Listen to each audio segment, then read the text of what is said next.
जैसे ही राम जी का अवतार हुआ, सूर्य भगवान को पता लगा हमारे कुल में वंश में रघुनंदन राम प्रकट भये, तो सूर्य भगवान 1 महीने तक गई और कोई समझ भी नहीं पाया। रामायण में गोस्वामी जी ने लिखा, मास दिवस का दिवस भा मरम न जाने कोई। 1 महीने का दिन हुआ, कोई जान नहीं पाया।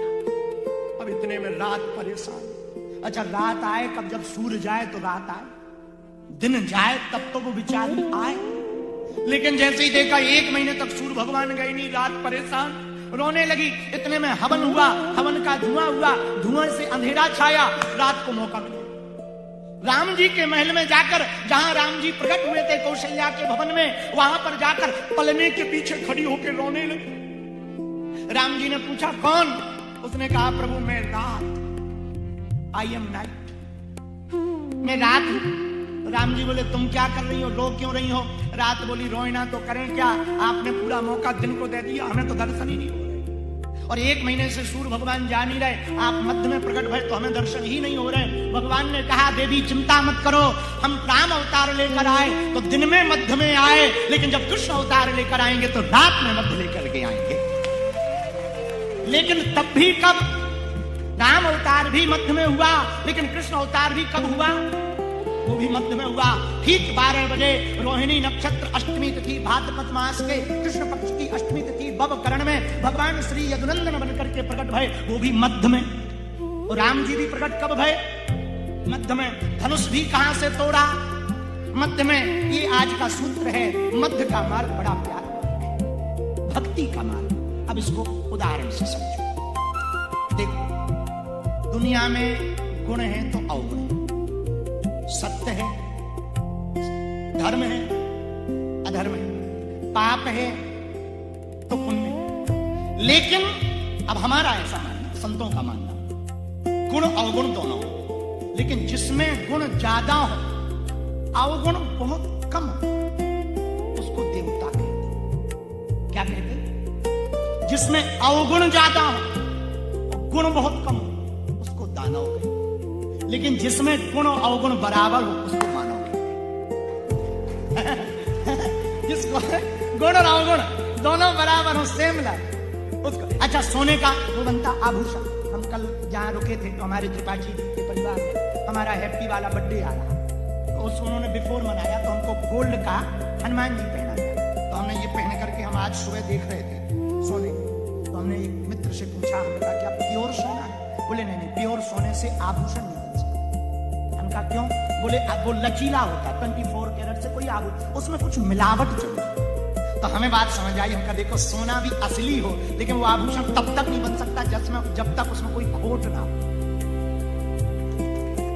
खोट ना हो तब तक वो भी आभूषण। हम आपसे भी यही कहना चाहते, गुण ही गुण भरे रहेंगे तो तुम आभूषण ना बन पाओ, और ऐसा हो भी नहीं सकता।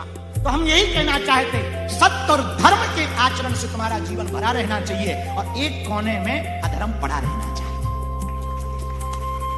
अधर्म रहे, उसकी कोई बुराई नहीं है, आपको उसको बुरा भी ना मानना। कई लोग कहते हमसे बहुत पाप हो गए, हम तो भक्ति नहीं कर सकते, भजन नहीं कर सकते, हमें तो भगवान देखेंगे ही नहीं, हम तो बहुत पापी हैं। अरे भाई, अधर्म रहे कोई दिक्कत नहीं, पर धर्म का आचरण इतना विराट हो कि अधर्म कोने पे भी पड़ा हो तो कोई दिक्कत नहीं। एक कालिख लगी हो, और वैसे भी बालक सुंदर होता तो माँ काला टीका लगा, और लाला गोरा और टीका काला।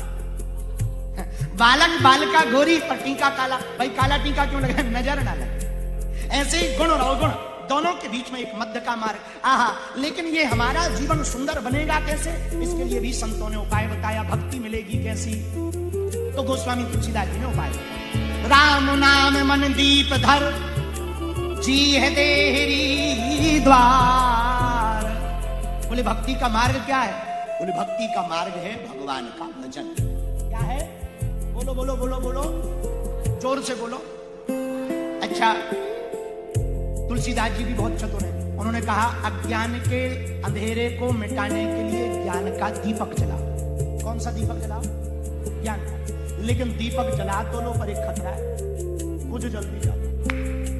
जलने में तो टाइम लगता है, पर बुझ, हवा चले हो 1 सेकंड में। जलाने में चाहे 2-3 माचिस की कड़ाई लग जाए तब जलता है, और बुझाने में एक पंखा के दाम में। तुलसीदास जी से किसी ने कहा कि हमारा दीपक जल तो जाएगा ज्ञान का, पर जला ही रहे। ठीक है, तुलसीदास जी बोले तुम पागल हो, जो दीपक जला रहे। बोले फिर? बोले एक दूसरा दिया है। बोले कौन सा? बोले प्लास्टिक का, विदेशों में चलता है, वो बुझता ही नहीं, लाइट से यदि जल जाता। तो ये कहा ये कौन सा दिया है? बोले अज्ञान को मिटाने का ये दिया है, ज्ञान का दीपक, इसको मणि दीप कहा गया। राम नाम मणि। अच्छा, मणि में ना घी लगता ना तेल लगता, वो जलती स्वप्रकाश, वो जलती रहती, उसमें ना घी देखना ना बाती देखना ना तेल देखना। बोले लेकिन जलाना। अच्छा, अब विचित्र बात एक और है। बोले मकान के कमरे हैं 2 और दीपक है 1। कमरे हैं 2 और दीपक को 1।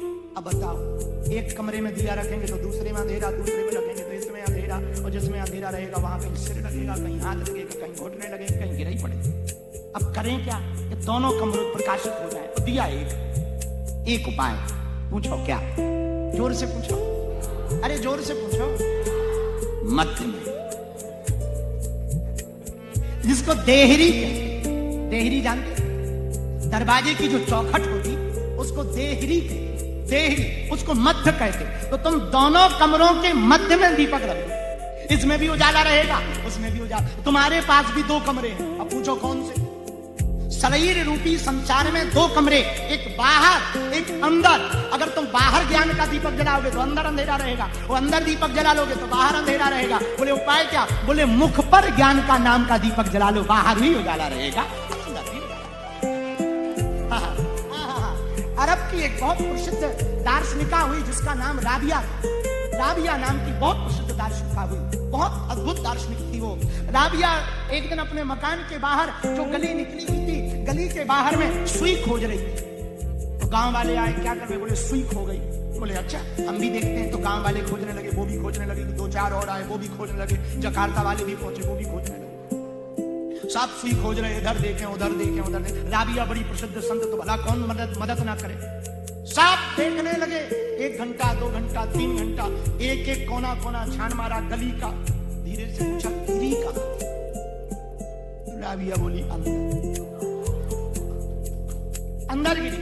तो बोले अब सब माथा पकड़ के बोले पे बाहर क्यों खोज रहे? तो बोली कि अंदर उजाला नहीं, बाहर उजाला था, इसलिए हम बाहर खोज रहे, अंदर अंधेरा था। हम लोगों का भी वही हाल है, हम लोग शांति खोजते बाहर हैं, होती अंदर है।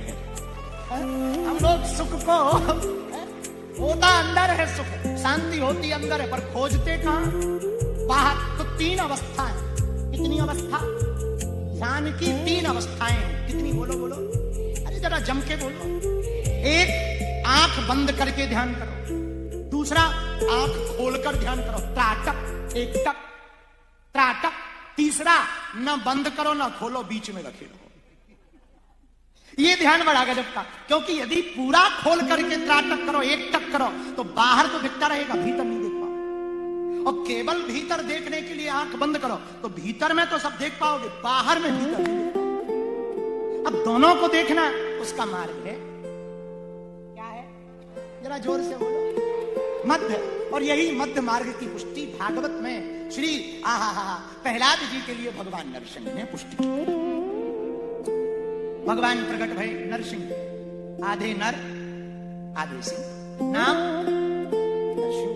भगवान प्रकट भय, प्रहलाद जी सामने खड़े, भगवान के सामने, प्रहलाद जी के सामने भगवान नरसिंह गए। जाकर के प्रहलाद जी के सामने खड़े होकर के भगवान ने कंधे पर हाथ रखा और प्रहलाद से कहा हमें माफ कर। दुनिया के पहले परमात्मा, ऐसा ब्रह्म भला कौन होगा जो भक्त से कहे हमें माफ कर। प्रहलाद जी बोले प्रभु ऐसी बातें क्यों करते? भगवान बोले हमारे आने में देरी हो गई, हमें बहुत पहले आ जाना चाहिए। इतने कष्ट तुमको पाने पड़े, इतनी पीड़ा तुमको पानी पड़ी, पिता से इतना कष्ट पाना पड़ा, भगवान के सब हमें माफ कर। प्रहलाद जी की आंखों में आंसू आए, प्रभु आप आ गए। यही वो बड़े बड़े अमलात्मा विमलात्मा शेष महेश गणेश दिनेश सुरेश जाई निरंतर ध्यावे ताई अहिर की चुमरिया छतिया पर छाछ पे नाच नचावे। बड़े बड़े अमलात्मा विमलात्मा महात्मा आपका चिंतन करते तब भी आप उनके चित्त में नहीं उतरते और हमारे सामने चरित्र में उतर गए हैं, तो ये क्या कम है? ये क्या कम है? ये क्या कम है? ये कम थोड़ी है, ये तो बहुत है। फिर भी भगवान वो पूर्ण परब्रह्म परमात्मा जो सकल संसार को अपनी उंगलियों पर चलाने वाला ब्रह्म है। अग्नित्र विशेष शिव चतुरानन बहुगिरी शरद सिंधु मही कानन काल कर्म गुण ज्ञान स्वभाव सोई देखा जो सुनाना था। ऐसा ब्रह्म जो सारे संसार को वो शक्तिमान ब्रह्म भी अपने भक्त से क्या कह रहा, हमको माफ करो। प्रहलाद जी की आंखों में आंसू आके कहते, प्रभु ऐसी बातें मत करो। प्रहलाद जी को अंक में गोद में भर लिया, अंक में बैठा लिया, गोद में भगवान ने प्रहलाद को बैठाया और प्रहलाद से कहा, प्रहलाद मांगो कुछ। प्रहलाद जी बोले, अब हम क्या मांगे, नासा भक्त्या सा वही बड़ी। जो मांगता है भक्ति में वो बिजनेसमैन है, पक्का बिजनेसमैन है। बोले पक्का? बोले या तो मारवाड़ी या गुजराती। दो बिजनेसमैन पक्के होते, मारवाड़ी और गुजराती। तो बोले जो भगवान में, भगवान से कुछ मांगता भक्ति में, वो भगत नहीं है। कौन है? बोलो बोलो बोलो बोलो, बिजनेसमैन है। नासा भक्त्या सा वही बड़े भागवत, वो बड़े है व्यापारी, लेने देने का काम, आदान प्रदान का काम बिजनेस में होता है। कि तो हम तुम्हें डॉलर देंगे, तुम हमें वस्तु दो, ये काम तो बिजनेस में होता। हमने भक्ति की, आप कह रहे मांगो। भगवान बोले नहीं नहीं, फिर भी मांगो मांगो मांगो। 4 बार कहा मांगो। प्रहलाद जी ने सोचा इतना कह रहे हैं कुछ मांगो। तो पहला मांगा, हमारे पिताजी को सदगति हो जाए, जिनका आपने उद्धार किया उनकी सदगति हो जाए। भगवान बोले वो तो हो ही गई। जिनका आपके जैसा बेटा हो प्रहलाद जी, उसकी सदगति तो हो ही गई। तो फिर भगवान ने फिर कहा और मांग। प्रहलाद जी बोले हम क्या मांगे, कुछ मांगना ही नहीं। अब एक और वरदान दे। क्या? बोले कोई चाह यदि मन में रह गई हो तो वो खत्म कर। फिर भी आप कह रहे मांगो मांगो मांगो, तो कोई मन में चाह रह गई हो वो खत्म कर दो। बोले क्यों? बोले प्रभु की चाह में चाह मिलाने को भगवान की भक्ति कहते हैं, जीते जी मर जाने को भगवान की भक्ति कहते हैं। प्रभु चाह में चाह मिलाने को, तो आप फिर भी देना चाहते तो हमारे मन में कोई बात रह गई उसको खत्म करो। भगवान द्रवीभूत हो गए, अपनी जिह्वा से प्रहलाद जी को चाहते हैं। अब एक बात यहां भगवान ने कही जिसका सूत्र आज हमने कथा में। भगवान बोले पता है हमने आपके पिता को कैसे मारा? तो प्रहलाद जी ही पूछने लगे, इतने वरदान, दुनिया में सबसे ज्यादा वरदान किसी ने मांगे होंगे खतरनाक, तो हिरण्यकश्यप। न बाहर मरूं, न भीतर मरूं, न ऊपर मरूं, न नीचे मरूं, न नर से मरूं, न नारी से मरूं, न 12 महीनों में से किसी महीने में मरूं, न अस्त्र से मरूं, न शस्त्र से मरूं। तो भगवान ही बोले मर ही काहे को? जब मरना ही नहीं है, इतना बैरिकेडिंग कर रहे हो, इतनी बाउंड्री वॉल बड़ी बड़ी बड़ी कर रहे हो, तो आप एक काम करो, एक और वरदान मांगो, मरे ही ना, ऐसा मांगो। बोले वो तो मिल ही नहीं सकता। किसी ने कहा कि तुमने मांगने की कोशिश की, ट्राई किया? बोले किया। बोले ब्रह्मा जी से किया कि ना मैं ऐसा वरदान दो कि मैं मरूं ही ना। ब्रह्मा जी बोले हमारी खुद डेट फिक्स है। आप कहते मरूं ही ना, हमारी खुद की डेट फिक्स है, तुम्हें क्या वरदान दे दें? तो क्या किया जाए? तो भगवान ने कहा और वरदान मांगो। ब्रह्मा जी ऐसे वरदान, वेरिकेटिंग क्या गजब के वरदान मांगे। दुनिया में सबसे ज्यादा गजब के वरदान हिरण्यकश्यप ने मांगे। न बाहर मरूं, न भीतर मरूं, न ऊपर मरूं, न नीचे मरूं, न दिन में मरूं, न रात में मरूं, न 12 महीनों में से किसी महीने में न मरूं। भगवान हिरण्याक्ष को वध करने, हिरण्यकश्यप का वध करने भगवान नरसिंह आए। जैसे ही आए तो भगवान ने वरदानों की लिस्ट चेक की। बोले क्या लिस्ट है? बोले पहला लिस्ट तो यही है कि ना ये नर से मरेगा, ना नाहर से, ना नर से ना नाहर से। भगवान बोले हम नर नाहर दोनों ही नहीं बनेंगे, वो दोनों बन जाए, मिला के बनेंगे। नरसिंह बन गए, आधे नर आधे सिंह। और क्या गजब का सूत्र है, हमारा सनातन कितना अद्भुत है। सनातन के 24 अवतार कितने अद्भुत हैं। भगवान ने 24 अवतारों में जितने अवतार लिए, चरण एक जैसे रहे, ऊपर बॉडी बदलते। चरण सब अवतारों के एक जैसे रहे, ऊपर बॉडी बदलते रहे। मानो भगवान कहना चाहते हो आचरण एक जैसे ही रहने चाहिए, बोलने वाले शब्दों के प्रभाव चाहे जैसे होता है। भगवान ने लिस्ट चेक की, क्या है वरदान? बोले वो नर नर ना नाहर, किसी से नहीं मरेगा। भगवान बोले हम बोथ में जाए, दोनों ही। तो आधे नर आधे सिंह बन गए भगवान नरसिंह। अब बोले और वरदान क्या है, जरा लिस्ट चेक करो। ब्रह्मा जी ऊपर से बोलने लगे, बोले ना ये ऊपर मरेगा ना नीचे। कहां मरेगा? बोले मध्य। कहां मरेगा? बोलो बोलो बोलो। भगवान बोले टेंशन मत लो, निपट जाएगा। तो हिरण्यकश्यप कहता हमें मारोगे कैसे? मर ही नहीं पाएंगे, ना ऊपर ना नीचे, या तो पृथ्वी में या आकाश में। ब्रह्मा जी की तरफ देखकर, भगवान की तरफ देखकर बोला। भगवान बोले टेंशन ना लो। भगवान गए, भगवान ने जंघों पे लेटा लिया, ले बेटा ना ऊपर है ना नीचे, बीच का बीच है। हिरण्यकश्यप बोला तब भी नहीं मरेंगे, लिस्ट चेक कर लो। तीसरी क्या है? बोले ना मैं बाहर मरूंगा ना भीतर। तो ब्रह्मा भगवान बोले चिंता मत करो, मध्य में मरो, ना बाहर ना भीतर। देहली पर, चौखट पर, दरवाजे की चौखट पर भगवान बैठ गए, ना बाहर है ना भीतर है, निपट जाओ। तब भी वो नहीं डरा।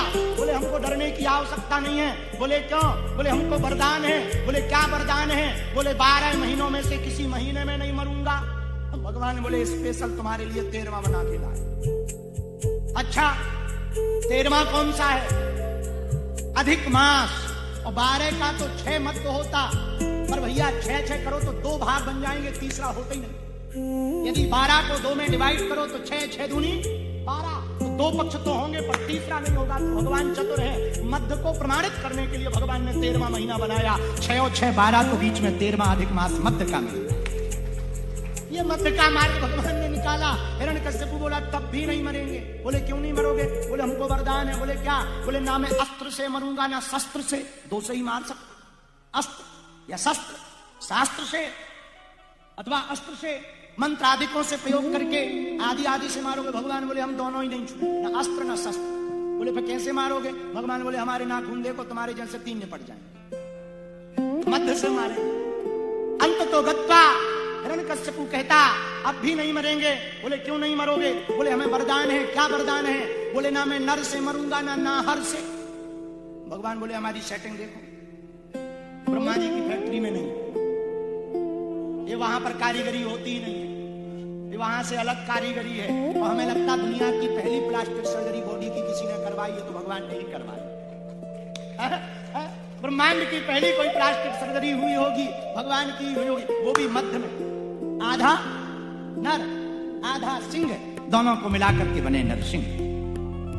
और अंत में यदि मध्य मार्ग की बात किसी कथा में सुनाई जाए तो भगवान ने जब हिरण्यकश्यप का वध किया तो ना सिर फाड़ा ना चरण फाड़े, भगवान ने पेट को, मध्य को, उदर को फाड़ करके हिरण्यकश्यप का वध किया।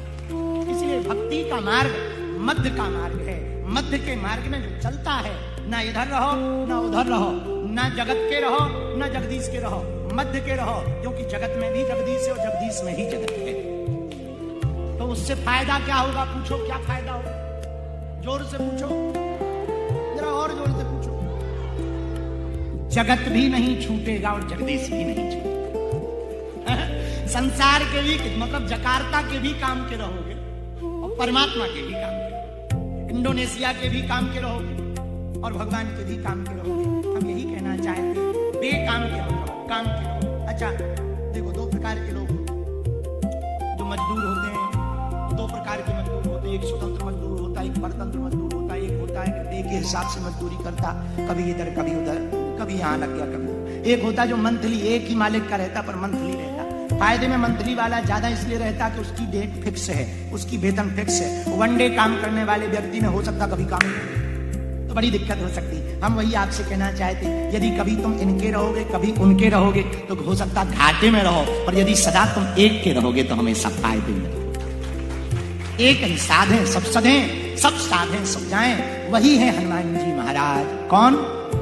बोलो बोलो बोलो, हनुमान जी महाराज। हनुमान जी महाराज के जीवन में भी वही मध्य मार्ग है। क्या मार्ग है? मध्य मार्ग है। अच्छा हनुमान जी के जीवन में मध्य मार्ग कहाँ है? ये भी बड़ा प्रश्न है। हनुमान जी के जीवन में मध्य मार्ग का कहां? हनुमान जी के जीवन में मध्य मार्ग तभी प्रकट हुआ, हनुमान जी लंका गए, मध्य मार्ग ही अपनाया। वहां पर देखो, लंका की यात्रा में हनुमान जी ने 4 कितनी खोजें की? बोलो बोलो। लंका यात्रा में हनुमान जी को जो सबसे ज्यादा प्राप्ति हुई वो 4 चीजों की बड़ी अद्भुत प्राप्ति हुई। हनुमान जी महाराज लंका की यात्रा में पहले नंबर पर शांति पाते। क्या पाते? लंका प्रवेश करने के पहले समुद्र के किनारे हनुमान जी ध्यान मुद्रा में बैठे, आंखें बंद कर। तो किसी ने कहा आंख क्यों बंद की है? हनुमान जी ने शांति यही मिली। समुद्र की लहरों का शोर है और शोर में शांति चाहिए, तो आंख बंद करो। 1-2 महात्मा स्कूल में गए, महात्माओं का स्कूल में क्या काम, चले गए। स्कूल के बच्चे तो बच्चे ही होते हैं, तो बच्चे शोर मचाने लगे, हो। अब बच्चे चुप ना हो गए तो क्या करें? एक महात्मा बोले बच्चों शोर तो मचाओ पर आंख बंद करके मचाओ। अच्छा बच्चे तो बच्चे, हम लोग भी शोर आंख बंद करके नहीं मचा सकते। आंख बंद करके शोर ज्यादा नहीं मचा सकते। लगेगा जरा देखें प्रभाव पड़ रहा है कि नहीं। जिसके लिए शोर मचा रहे हो देखा, कई लोग ऐसा ध्यान करते हैं, हमने ऐसा देखा है। कई लोगों की पूजा पाठ ऐसी होती है, घर में रिश्तेदार आ जाए, मेहमान आवे तो वो जय हनुमान ज्ञान गुण सागर जय कपीस तिहुँ भूत पिशाच आवे महावीर। हमने ऐसा हमारी कथाओं में हमने देखा, जैसे उनकी तरफ कैमरा जाए और टीवी लगी हो तो जो आदमी पहले बैठा जैसे कैमरा श्री राम ऐसे लगने लगता जैसे साक्षात मीराबाई। अब पुरुष तो लगने लगते मानो प्रहलाद जी इनके अंदर ही घुस गए हो, आंख बंद करके बिल्कुल ध्यान मुद्रा में भजन कीर्तन करने लगते। तो ध्यान, अच्छा शोर भयंकर हो और शोर में शांति चाहिए, तो ये उपाय हनुमान जी ने लंका की यात्रा में 4 बातें पाई, 4 सफलताएं पाई। पहली सफलता शांति। क्या पाई? बोलो बोलो बोलो। पर शांति कहाँ? लंका जाने के पूर्व में समुद्र के किनारे नेत्र बंद करके ध्यान। अच्छा, सब अपने अपने बल को बता रहे। जब लंका आप पढ़ेंगे किष्किंधा कांड, तो किष्किंधा कांड में आया है, सब अपने अपने बल को बता रहे। अंगद जी कह रहे, अंगद कहाँ जाम में पारा और जिए संशय कछु फिर। अंगद जी बोले हम लंका चले तो जाएंगे, पर लौटने में बैटरी डिस्चार्ज हो सकती है, गड़बड़ हो सकती है। तो किसी ने कहा अंगद जी से, क्या गड़बड़? बोले हो सकता कहीं गुफा मिल जाए, गुफा हमारे दादा परदादा से श्रापित है। बोले क्यों श्रापित है? बोले हमारे पिताजी की मौत गुफाई के चक्कर में। अंगद जिनके बेटा है बाली की मौत तो गुफाई के ही चक्कर में हुई। तो बोले चाचा ताऊ पिता सबको गुफा श्रापित है, इसलिए हम जाने में तो ठीक है, आने में दिक्कत है। यदि अकेले चले गए कहीं फंस गए गुफा में फिर लपड़ा। इसलिए अंगद जी कहते अंगद कहूं जाऊं मैं पारा जिए संशय कछु फिर बारा। अब सब अपना अपना बल बताने लगे। तो किसी ने जामवंत जी से कहा मुखिया तुम हो, आप बूढ़े हो, आप क्यों नहीं चले जाए? हम लोगों को ज्ञान दे रहे थे, जाओ जाओ जाओ, तुम ही चले जाओ, क्या बिगड़ जाएगा? जामवंत जी बोले हम जा तो पाते, पर बुढ़ापा आ गया। उभय घड़ी महदीनी सात प्रदक्षिण धाय। जब जवानी थी तब हमारा जोश देखते। बोले कितना? बोले एक घड़ी में जब बलि भगवान को भगवान वरदान दे रहे थे और विराट रूप धारण किया था, तब पृथ्वी की हमने 7 परिक्रमा कर ली थी। अब बुढ़ापा आ गया, अब नहीं जा सकते, तो कौन जाए? सब बोल रहे। हनुमान जी बैठे, सब शोर कर रहे और ये शांति है। तो किसी ने हनुमान जी को धक्का दे के कहा कि सब कह रहे तुम भी तो बताओ। हनुमान जी बोले कि हमारा खुद का बल हो तो हम बताएं। इन लोगों का अपना खुद का बल है तो बता रहे, हमारा खुद का बल नहीं है। बोले किसका बल है? रामदूत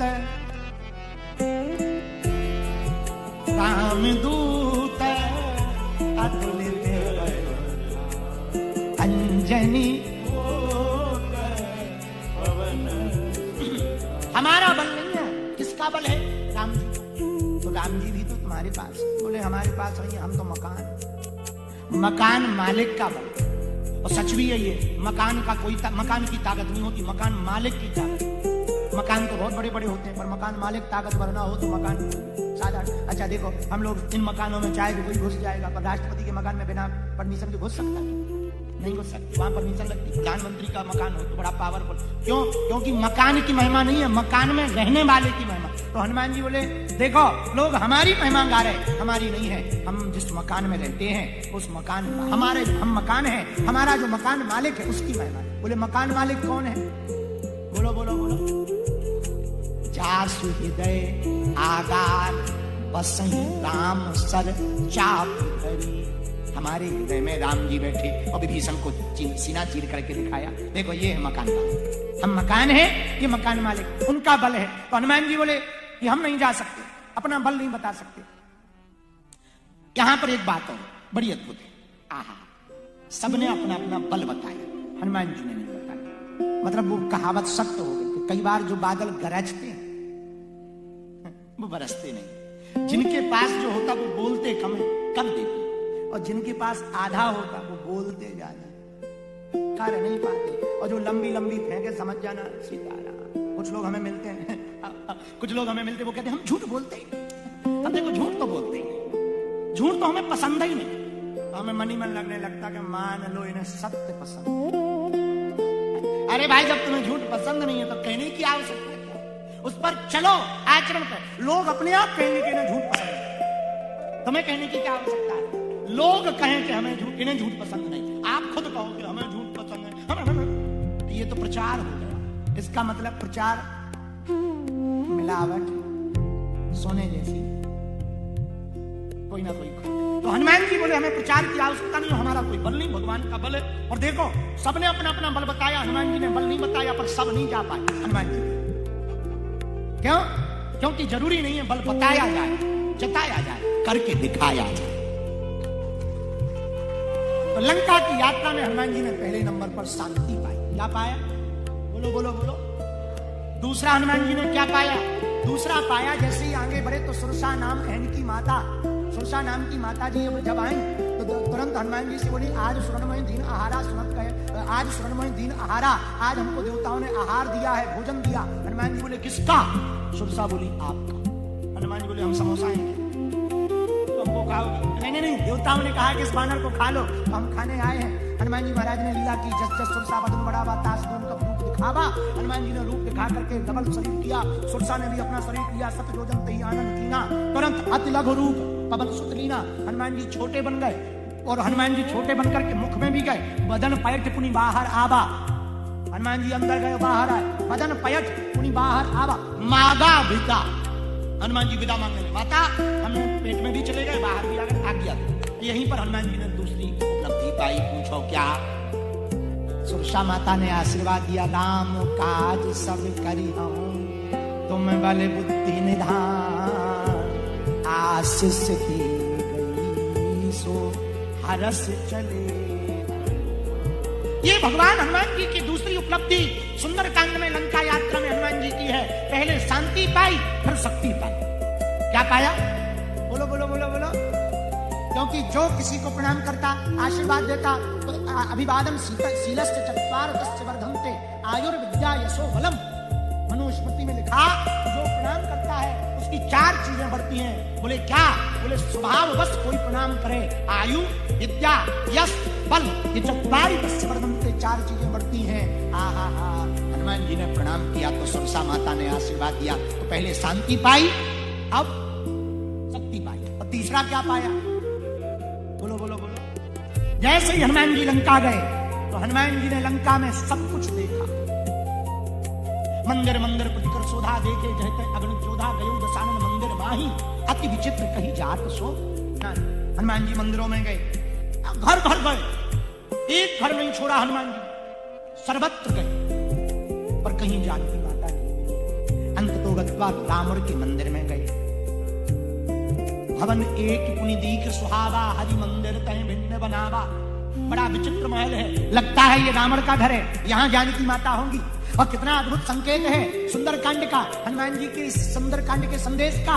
जकार्ता के पागलो, हनुमान जी लंका की यात्रा में स्वर्ण की नगरी में, जहाँ एकदम golden house 2 BHK 3 BHK 4 BHK है, उन 2 3 4 BHK गोल्डन हाउस में हनुमान जी गोल्ड में नहीं फंसे, हनुमान जी चमचमाती दुनिया में नहीं फंसे, हनुमान जी माया की नगरी में भी भक्ति की खोज कर रहे हैं। अब कितना अच्छा संकेत है कि हम लोग भले ही संसार में रहें और खोज भक्ति की करें। बोलो सीताराम। जोर से बोलो, और जोर से बोलो। आहा। हनुमान जी महाराज जैसे रावण के भवन में गए तो हनुमान जी यहाँ हनुमान अंक में हनुमान जी के बारे में वहां वर्णन मिला। एक पुस्तक है हनुमान अंक, और एक और पुस्तक है श्री सुदर्शन सिंह चक्र जी की। उन्होंने यहाँ का वर्णन लिखा रावण के महल का। क्या अद्भुत वर्णन लिखा, क्या रूपक खींचा। आहा। सुदर्शन सिंह चक्र कहते हैं कि हनुमान जी जब रावण के महल में पहुंचे तो दशानन की दशा को देख रहे, दशानन की दशा को देख रहे, दुर्दशा है। दशानन की दशा बड़ी दुर्दशा है। क्या रूपक खींचा। बोले क्या दुर्दशा? बोले 24 स्त्रियां हैं, चारों तरफ रावण के बिस्तर पर स्त्रियां लेटी हैं, किसी के आधे वस्त्र नहीं, किसी के पूर्ण वस्त्र नहीं, कोई पान की पीक खाए हुए पड़ी है, कोई मद में मस्त है, कोई गाली बक रही है, कोई गिर रही, कोई झूम रही, कोई गिटार बजा रही, और कोई पान खिला रही, कोई रावण के सिरहाने पड़ी, कोई रावण के सिरों को मल रही, और कोई रावण के तलवों को मल रही, कोई रावण को भोजन का नाश्ता हाथ में लिए ही पड़ी, मानो अभी अभी रावण यह विचित्र विचित्र स्थितियों से थक करके लेट गया हो। ऐसी स्थिति में दुर्दशा में दशा को हनुमान जी ने देखा। पर उस पूरे महल के अंदर, उस पूरे कक्ष में, जब रावण के कक्ष में हनुमान जी देखते हैं ऊपर बैठकर, कहीं जानकी जी नहीं दिखाई पड़ रहे। सुंदर स्त्रियों को देखकर एक पल के लिए लगा ये माता है। और एक ही घटना हुई वहां पर, क्या एक बड़ी सुंदर स्त्री देखी जो दिखने में बड़ी सुंदर थी, बाल घुंघराले थे, लटक रहे थे, विचित्र स्थिति में जरूर पड़ी थी, पर सबसे सुंदर वही स्त्री थी और रावण के वही बगल में लेटी हुई थी। उस स्त्री को देखकर हनुमान जी को लगा यही माता जानकी है, लेकिन तुरंत याद आया यदि ये मां जानकी है तो इस दशा में नहीं हो सकती, ये नहीं हो सकती, इस दशा में नहीं। हमारी मां जानकी तो अति मर्यादित है, इस दशा में नहीं हो सकती, फिर कौन है? तब तक ध्यान आया हनुमान जी को, ज्ञानी नामाग्रगण्यम सकल गुण निधानम वानराणाम धीसम वीर बजरंग बली को, अरे लगता है ये नंदोदरी है। फिर हमारी मां का अंत तो गत्वा पूरे महल में छाना। सुदर्शन सिंह चक्र लिखते हैं हनुमान जी को जब माता जानकी नहीं दिखाई पड़ी तो अंत तो गत्वा, हनुमान जी ने कभी देखा तो था नहीं, पर हाव भाव से ही देखने की कोशिश कर रहे हैं। ये नहीं हो सकती, ये हो सकती, ये नहीं हो सकती, ये हो सकती, हाव भाव से ही पहचानने की कोशिश कर रहे हैं। और जब माता जानकी जी नहीं दिखाई पड़ी, उन स्त्रियों में सुंदर स्त्रियां भी भ्रम की स्थिति में है कि ये नहीं हो सकती, क्योंकि रूप तो सुंदर है पर चरित्र ठीक नहीं, और ऐसी हमारी मां नहीं हो सकती।